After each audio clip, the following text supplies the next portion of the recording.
Several federal agencies have been hit by a Russian cyber attack. U.S. officials say they've worked to contain the damage, but the list of potential victims is long. Doug Luzader explains the Biden administration's reaction to the threat. The government says the damage at the federal level was limited, but this appears to have been a serious attack with multiple targets, a growing threat that the president did not want to talk about. Can you say anything about the cyber attack today for us? No. A terse response from President Biden about this most recent cyber attack that hit a group of federal agencies, including the Energy Department. Oregon's Department of Transportation and Louisiana's Office of Motor Vehicles were among the targets, exposing personal information.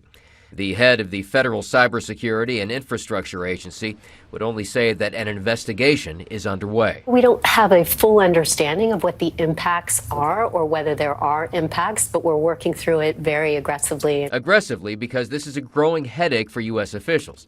And while a criminal gang may have been behind this most recent attack, there have been fears that the Russian government would step up its attacks in response to U.S. support for Ukraine. And China, too, represents a major threat.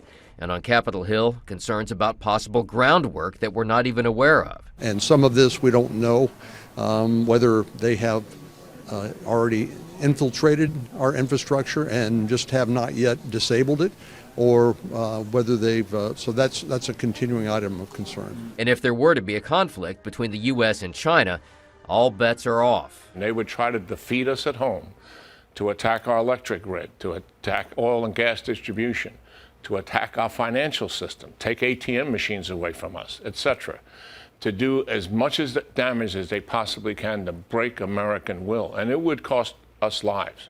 U.S. officials describe this as an opportunistic attack, but it appears to have been widespread.